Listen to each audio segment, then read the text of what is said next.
Hi guys, welcome back to the channel. आज की इस वीडियो में हम एक्सप्लोर करने वाले हैं आइकनिक मूवी कर्ज को। इस मूवी में राज किरण ने रवि वर्मा का किरदार निभाया और सिमी गरेवाल ने कामिनी वर्मा का किरदार निभाया है। ऋषि कपूर ने मोंटी का किरदार निभाया और टीना मुनीम ने टीना का किरदार निभाया है। आई प्रॉमिस आज का ये एनालिसिस बहुत ही इंटरेस्टिंग और माइंड ब्लोइंग होने वाला है। So without wasting any time, let's start now.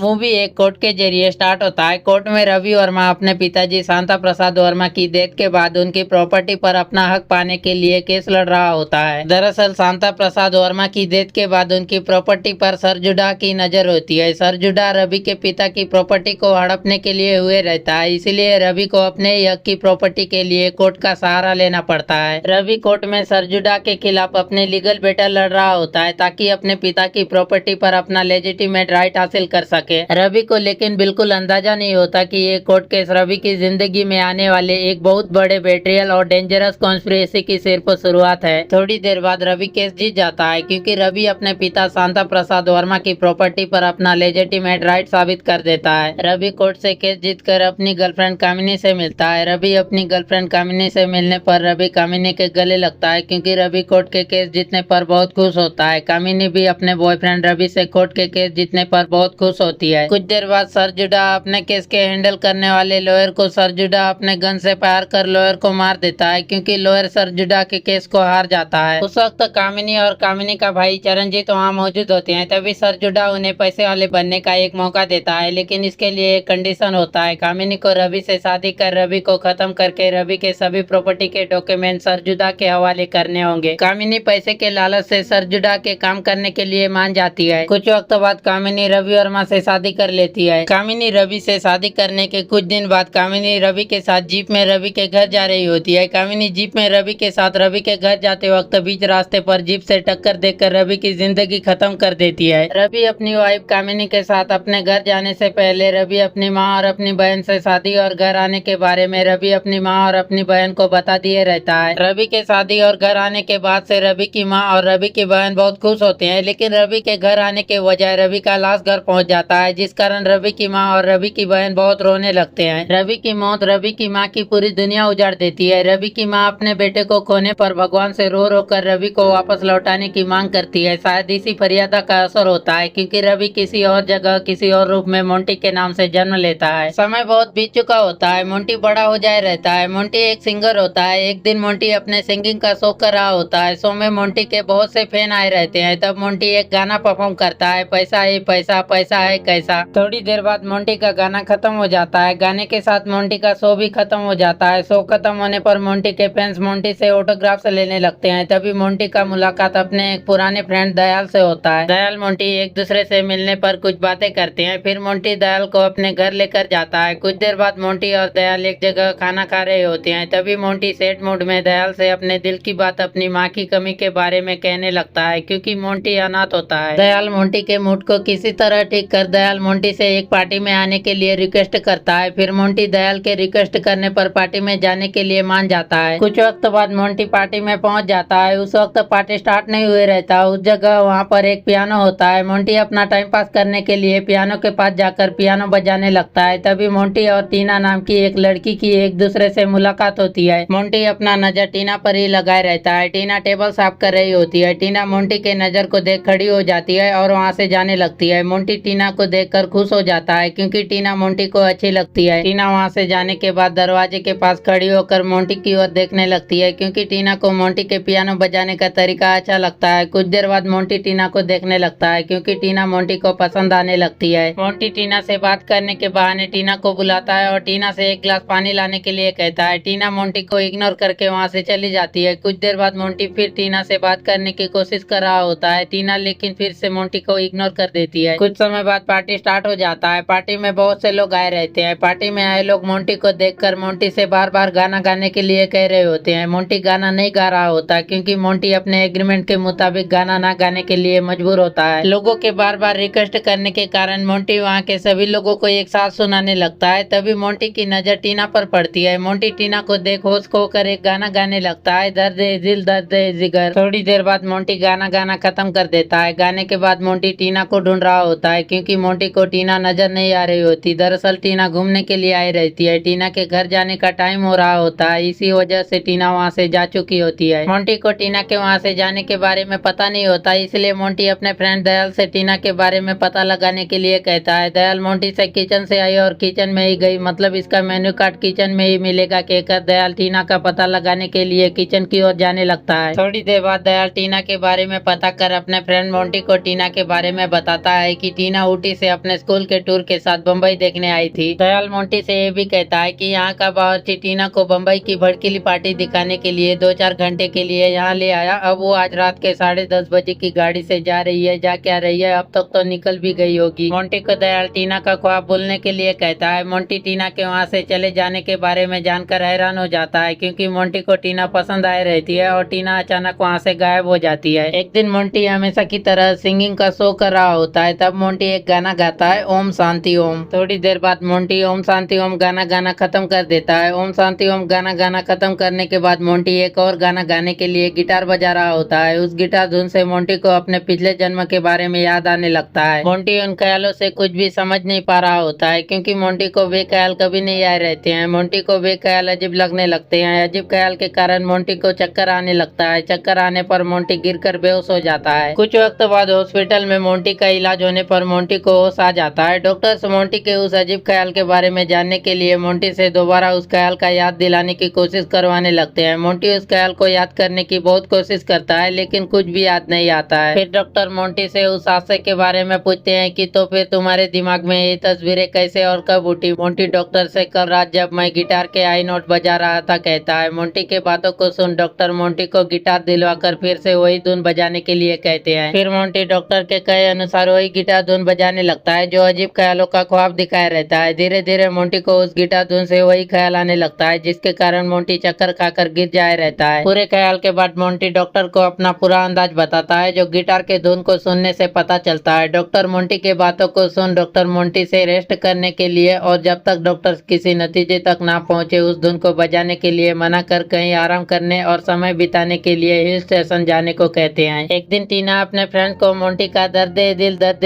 जिगर वाला गाना गाकर सुना रही होती है। टीना गाते गाते बीच में अटक जाती है, क्योंकि टीना लाइन भूल जाए रहती है। तभी मोंटी वहां पहुंचकर अगला लाइन गाने लगता है। मोंटी को देखकर सभी खुश हो जाते हैं। मोंटी वहां पर डॉक्टर के कहने पर आराम करने और समय बिताने के लिए आए रहता है। समय के साथ मोंटी और टीना का मिलना जुलना बढ़ने लगता है। मोंटी टीना दोनों एक दूसरे के साथ ज्यादा वक्त बिताने लगते हैं। धीरे धीरे मोंटी टीना के बीच नजदीकियां बढ़ने लगती है। इसी दौरान मोंटी टीना दोनों को एक दूसरे से प्यार हो जाता है। कुछ दिन बाद टीना के कबीर चाचा जेल से 10 साल बाद छूटकर अपने शहर पहुंचते हैं। कबीर शहर को देखकर फर्क नजर नहीं आया कहते हैं, क्योंकि 10 साल बाद भी शहर जैसा का वैसा ही रहता है। एक दिन मोंटी और टीना एक पेड़ के नीचे बैठकर कुछ बातें कर रहे होते हैं। तभी वहाँ पर कुछ लोग आकर मोंटी टीना पर हमला कर देते हैं। मोंटी उन लोगों का सामना कर उन लोगों को सबक सिखाता है। फिर वे लोग वहाँ से भाग जाते हैं। उन सभी लोगों को टीना के कबीर चाचा भेजे रहते हैं, ताकि टीना के चाचा कबीरा को पता चल सके कि मोंटी टीना की हिफाजत कर सकता है या नहीं। उस वक्त टीना के चाचा वही मौजूद होते हैं। मोंटी के बहादुरी को देख टीना के चाचा मोंटी टीना के रिश्ते के लिए मान जाते हैं। उसी वक्त एक गाना स्टार्ट होता है, तू कितने बरस का तू कितने बरस की। थोड़ी देर बाद गाना खत्म हो जाता है। गाना खत्म होने पर मोंटी को कुछ ऐसा नजर आता है जो मोंटी को हैरान कर देता है। कुछ दिन पहले मोंटी अपने शो में गाना गाते वक्त चक्कर खाकर बेहोश हो जाए रहता है, क्योंकि मोंटी को अजीब अजीब ख्याल आए रहता है। वही ख्याल मोंटी को असल जिंदगी में नजर आ जाते हैं। मोंटी को कुछ भी समझ में नहीं आ रहा होता है। मोंटी चक्कर खाकर नीचे गिर जाता है। अगले दिन मोंटी जल्दी उठकर उन जगहों के बारे में जानने के लिए उन जगहों में पहुंचता है, क्योंकि मोंटी को वे जगह कुछ याद दिलाने की कोशिश कर रहे होते हैं। मोंटी उन जगहों में पहुंचकर ज्यादा कुछ पता नहीं कर पाता, लेकिन मोंटी को इतना पता चल जाए रहता है कि उन जगहों से कुछ तो यादें जुड़ी है। थोड़ी देर बाद मोंटी काली माँ के मंदिर के पास पहुंचता है, जहाँ पर कामिनी वर्मा अपने पति रवि वर्मा का कत्ल की होती है। मोंटी को काली माँ के मंदिर पहुंचने पर अपने पुनर्जन्म के बारे में पता चलता है, क्योंकि माँ काली मोंटी को पुनर्जन्म का एहसास करवाकर पिछले जन्म को याद कराती है। कुछ समय बाद टीना मोंटी को एक पार्टी में लेकर गई रहती है। पार्टी में टीना मोंटी को कामिनी वर्मा से मिलाती है। मोंटी कामिनी वर्मा को देखने पर पहचान लेता है, लेकिन कामिनी वर्मा मोंटी को नहीं पहचान पाती है, क्योंकि मोंटी का शक्ल रवि वर्मा से बिल्कुल अलग रहता है। एक दिन मोंटी कामिनी वर्मा के बारे में कुछ लोगों से मिलकर उनसे कामिनी वर्मा के बारे में पूछताछ करने लगता है, क्योंकि मोंटी को कामिनी वर्मा से अपने पिछले जन्म का बदला लेना रहता है। मोंटी कामिनी वर्मा से अपना बदला लेने के लिए मोंटी कामिनी वर्मा के पीछे पड़ जाए आए रहता है। एक दिन कामिनी वर्मा अपने रूम में बुक पढ़ रही होती है। उसी वक्त मोंटी कामिनी के रूम में पहुंच जाता है। कामिनी मोंटी को देख डर जाती है क्योंकि मोंटी गुस्से में रहता है। मोंटी को कामिनी से गुस्सा पिछले जन्म के हादसे के कारण रहता है। थोड़ी देर बाद टीना के कबीर चाचा वहां पहुंच जाते हैं। कामिनी वर्मा कबीरा से मोंटी को अपने रूम से ले जाने के लिए कहती है। फिर कबीरा कामिनी वर्मा के कहे मुताबिक मोंटी को लेकर वहां से चले जाता है। अगले दिन मोंटी सोकर उठ अपने नौकरानी चंदा को काम के लिए आवाज देता है। चंदा काम पर नहीं आए रहती है। चंदा के जगह रवि वर्मा की बहन ज्योति वर्मा काम पर आए रहती है। ज्योति घर काम अपने बच्चे और अपनी बूढ़ी माँ को पालने के लिए कर रही होती है क्योंकि रवि वर्मा के डेथ के बाद कामिनी वर्मा उन्हें घर से निकालने पर मजबूर कर दिए रहती है, जिस कारण उन्हें घर त्यागना पड़े रहता है। थोड़ी देर बाद मोंटी ज्योति को देखता है। मोंटी ज्योति को देखने पर पहचान लेता है। ज्योति लेकिन मोंटी को नहीं पहचानती है क्योंकि मोंटी का शक्ल रवि वर्मा से बिल्कुल अलग रहता है। मोंटी ज्योति को पहचान कर ज्योति से बात करने की कोशिश कर रहा होता है। ज्योति अपना पहचान छिपा कर अपना नाम लक्ष्मी बता रही होती है। तभी मोंटी ज्योति को पिंकी कहकर पुकारता है। फिर ज्योति मोंटी से बात करने लगती है क्योंकि ज्योति को रवि वर्मा ही प्यार से पिंकी कहकर पुकारता था। मोंटी ज्योति से तुम रवि वर्मा की बहन हो ना, जो तुम्हें प्यार से पिंकी कहा करता था, कहता है। ज्योति मोंटी से आप रवि वर्मा को कैसे जानते हैं कहकर पूछती है। मोंटी ज्योति से अपना पहचान छिपाकर मेरे पिताजी रवि वर्मा के बहुत अच्छे दोस्त थे बम्बई में, कहता है। फिर मोंटी ज्योति एक दूसरे से बहुत बातें करने लगते हैं। ज्योति मोंटी से बातों बातों पर अपने माँ का जिक्र कर देती है। मोंटी माँ लफ्ज सुनकर ज्योति से कहाँ है माँ, कैसी है माँ, कहाँ है माँ कहकर मुझे उनसे अभी इसी वक्त मिलना है प्लीज कहकर रिक्वेस्ट करता है। कुछ समय बाद ज्योति मोंटी को अपनी माँ से मिलाने के लिए घर लेकर पहुँचती है। ज्योति की माँ मोंटी को देखते ही पहचान लेती है। मोंटी हैरान हो जाता है क्योंकि मोंटी को कोई पहचान नहीं पाया रहता, लेकिन वे पहचान लेती है। फिर मोंटी ज्योति के बच्चों से भी मिलता है। थोड़ी देर बाद मोंटी गुस्सा होकर कामिनी को मारने के लिए तेज बाइक चलाते हुए कामिनी के पास जाने लगता है क्योंकि कामिनी के वजह से ही मोंटी के पिछले जन्म के माँ बहन को मुसीबत से भरी जिंदगी जीना पड़ रहा होता है। थोड़ी देर बाद मोंटी कामिनी के पास पहुंच जाता है। उस वक्त कामिनी हॉर्स राइडिंग करने के लिए घोड़े के पास पहुंचकर घोड़े में चढ़ रही होती है। तब मोंटी कामिनी को गन से फायर कर मारने के लिए हुए रहता है। तभी टीना के कबीर चाचा आकर मोंटी को कामिनी का कत्ल करने से रोक लेते हैं। कबीरा मोंटी को कामिनी का कत्ल करने से इसलिए रोकता है ताकि मोंटी कानून से बच सके, क्योंकि मोंटी के पास कोई सबूत नहीं रहता और न ही कोई गवाह रहता है कि रवि वर्मा का खून कामिनी ने किया है। फिर कबीरा मोंटी से कामिनी को तड़पा तड़पा के मारना है, एक एक कदम पर ऐसा जाल बिछाना है कि ये पागल हो जाए, कहता है। एक दिन मोंटी कामिनी के गाड़ी के ड्राइवर को हटाकर खुद ड्राइवर बनकर कामिनी को कहीं ले जा दे रहा होता है। रास्ते में गाड़ी बंद हो जाता है। कामिनी क्या हुआ कहती है। मोंटी कामिनी से आपकी गाड़ी ने जवाब दे दिया मैम साहब, कहता है। तभी कामिनी मोंटी को देख लेती है। फिर कामिनी गाड़ी से उतर कर मोंटी को गाड़ी से बाहर निकलने को कहती है। मोंटी कामिनी के कहे मुताबिक गाड़ी से बाहर निकल जाता है। फिर कामिनी ड्राइवर सीट में बैठकर गाड़ी स्टार्ट करने लगती है। गाड़ी स्टार्ट नहीं हो रहा होता है क्योंकि गाड़ी खराब हो जाए रहता है। वहाँ पर मोंटी के अलावा और कोई नहीं रहता है, इसलिए कामिनी को मजबूरी में मोंटी से मदद लेना पड़ता है। मोंटी कामिनी के साथ कामिनी का गाड़ी ठीक करवाने के लिए एक बस्ती में जाकर एक गैराज के मैकेनिक से मिलकर गाड़ी ठीक करवाने के लिए मैकेनिक से गाड़ी ठीक करवाने के बारे में बात करता है। उस वक्त उस जगह कोई प्रोग्राम चल रहा होता है। मोंटी कामिनी को लेकर प्रोग्राम में चले जाता है। तभी एक गाना स्टार्ट होता है, कमाल है कमाल है। थोड़ी देर बाद गाना खत्म हो जाता है। एक बार रात को कामिनी अपने रूम के विंडो से बाहर का नजारा देखने के लिए विंडो के पास जा रही होती है। विंडो के पास एक आदमी डरावना चेहरा लेकर खड़ा रहता है। कामिनी उस आदमी को देखकर डर जाती है और चिल्लाने लगती है। वहाँ आदमी मोंटी के कहने पर कामिनी को डराने के लिए वहाँ आए रहता है। मोंटी ऐसा नाटक इसलिए करवा रहा होता है ताकि मोंटी कामिनी को बचाने का एहसान कर सके, जिससे कामिनी को लगे कि मोंटी उसकी इतनी फिक्र करता है और कामिनी मोंटी के एहसान से कामिनी मोंटी के करीब आ जाए, क्योंकि मोंटी कामिनी के करीब रहकर कामिनी को पागल कर अपना बदला लेने के लिए हुए रहता है। मोंटी अपने प्लान के मुताबिक अपने ही भेजे आदमी के साथ लड़ाई करने लगता है। थोड़ी देर बाद मोंटी अपने भेजे आदमी को गन से फायर कर मारने का नाटक करता है। मोंटी का आदमी भी प्लान के मुताबिक मारने का नाटक करता है। मोंटी का प्लान आखिरकार कामयाब हो जाता है। कामिनी मोंटी के एहसान से खुश होकर मोंटी के करीब आ जाती है। मोंटी इसी तरह कामिनी को अपने जाल में फंसाकर पागल करने के लिए मोंटी कामिनी पर कुछ समय तक अपने प्लान के मुताबिक नाटक कंटिन्यू रखता है। कुछ समय बाद एक दिन वर्मा हाई स्कूल में एक शो चल रहा होता है। शो में मोंटी गाना गाने के लिए आए रहता है, क्योंकि मोंटी को गाना गाने के लिए शो में बुलाया गया रहता है। स्कूल के शो में कामिनी भी आई रहती है, क्योंकि कामिनी स्कूल में रवि वर्मा मेमोरियल हॉल का उद्घाटन करने वाली रहती है। मोंटी कामिनी को शो पर पिछले जन्म के बारे में याद दिलाने के लिए शो पर एक गाना परफॉर्म करता है, एक हसीना थी एक दीवाना था। थोड़ी देर बाद मोंटी का गाना खत्म हो जाता है। गाने के दौरान कामिनी को सब कुछ याद आ जाता है। कुछ ही देर में वहाँ रवि की माँ आ जाती है। रवि की माँ वहाँ आने पर मोंटी से मिलती है। कामिनी मोंटी को रवि की माँ के साथ देखने पर कामिनी को मोंटी रवि के तरह नजर आ रहा होता है, क्योंकि कामिनी को मोंटी रवि की याद दिला रहा होता है। कामिनी को कुछ भी समझ में नहीं आ रहा होता है, इसीलिए कामिनी वहाँ से चली जाती है। कुछ समय बाप मोंटी कामिनी के घर कामिनी के पास पहुंचता है। कामिनी मोंटी को पहचान कर कामिनी मोंटी के बारे में जान लिए रहती है कि मोंटी रवि वर्मा है, क्योंकि मोंटी को कामिनी के बारे में सब कुछ पता रहता है। मोंटी कामिनी के पास पहुंचने पर मोंटी कामिनी के मुंह से रवि वर्मा के खून का लफ्ज निकलवाने के लिए मोंटी बार बार कामिनी से तुमने रवि वर्मा का खून किया है कह कर मोंटी कामिनी को सच बोलने के लिए मजबूर करने लगता है। कामिनी मोंटी के बार बार एक ही बात को सुन सुनकर पागल हो जाती है। आखिरकार कामिनी सच उगल देती है कि रवि वर्मा का खून उसी ने किया है। वहाँ पर कबीरा पुलिस के साथ छिपकर कामिनी के बातों को रिकॉर्ड कर लिए रहता है। कामिनी कबीरा के रिकॉर्डिंग और पुलिस के वहाँ मौजूद होने की वजह से वहाँ फंस जाती है। उसी वक्त वहाँ पर कामिनी को बचाने के लिए सरजुडा अपने आदियों के साथ पहुँच जाता है। सरजुडा कबीरा के भतीजी टीना को किडनैप कर लिए रहता है। सरजुडा टीना को किडनैप कामिनी को बचाने के लिए किए रहता है ताकि सरजुडा टीना को उनके हवाले करने के लिए सरजुडा उनसे कामिनी को छोड़ने के लिए कह सके। सरजुडा अपने प्लान के मुताबिक टीना को छोड़ने के लिए उनसे कामिनी को अपने हवाले करने के लिए कहता है। मोंटी सरजुडा के शर्त को एक्सेप्ट कर लेता है। फिर टीना कामिनी एक दूसरे के तरफ जाने लगते हैं। टीना कामिनी के एक दूसरे की ओर आगे बढ़ते वक्त मोंटी टीना को कामिनी के साथ गड़बड़ करने के लिए एक इशारा करता है ताकि मोंटी कामिनी को पकड़ सके। टीना मोंटी के इशारे मुताबिक कामिनी के पास पहुंचने पर टीना कामिनी से लड़ाई करना शुरू कर देती है। बीच में गड़बड़ होने के कारण दोनों तरफ के लोग भी लड़ाई करना शुरू कर देते हैं। लड़ाई के बीच सरजुडा का असिस्टेंट और सरजुडा मारे जाते हैं। कामिनी अपनी जान बचाने के लिए वहाँ से एक गाड़ी लेकर भागने लगती है। ज्योति कामिनी को वहाँ से भागते हुए देख लेती है। ज्योति कामिनी को वहाँ से भागते वक्त देखने पर अपने भैया मोंटी को बता देती है। फिर मोंटी कामिनी का पीछा करने लगता है। मोंटी के कामिनी को पीछा करते करते समय बीतकर रात से दिन हो जाए रहता है। थोड़ी देर बाद मोंटी कामिनी को पकड़ने के लिए मोंटी कामिनी के गाड़ी में लटक जाता है। कामिनी मोंटी को लेकर काली माँ के मंदिर के पास पहुँचती है, जहाँ पर कामिनी रवि वर्मा का कत्ल की रहती है। कामिनी काली माँ के मंदिर के पास पहुँचने पर मोंटी को गाड़ी से नीचे गिरा देती है। कामिनी मोंटी को गाड़ी से नीचे गिराने पर कामिनी मोंटी को गाड़ी से मारने के लिए गाड़ी को कामिनी मोंटी के तरफ आगे बढ़ाने लगती है। कामिनी मोंटी के तरफ गाड़ी आगे बढ़ाते वक्त मोंटी कामिनी के गाड़ी के सामने से हट जाता है। मोंटी के पीछे खाई रहता है। मोंटी के उस जगह से हटने के कारण कामिनी गाड़ी के साथ खाई में गिर जाती है। खाई में गिरने पर कामिनी खत्म हो जाती है। समय बीत चुके रहता है, सब कुछ ठीक हो जाए रहता है। मोंटी टीना का शादी भी हो जाए रहता है। मूवी के एंड में मोंटी टीना हनीमून के लिए घर से निकल रहे होते हैं, तभी फिल्म खत्म हो जाता है। सो गाइस, ये था आज का एक डिटेल्ड एनालिसिस। आई होप आपको ये वीडियो इंटरेस्टिंग लगी होगी और कुछ नया जानने को मिला होगा। अगर वीडियो में मजा आया तो इस वीडियो को लाइक और शेयर जरूर करना और ऐसे ही अमेजिंग वीडियोस के लिए चैनल को सब्सक्राइब कर बेल आइकन दबाना मत भूलना। आपका क्या ओपिनियन है इस टॉपिक पर मुझे नीचे कमेंट सेक्शन में जरूर बताइए। Thank you so much for watching and I will catch you guys in the next one. Bye bye.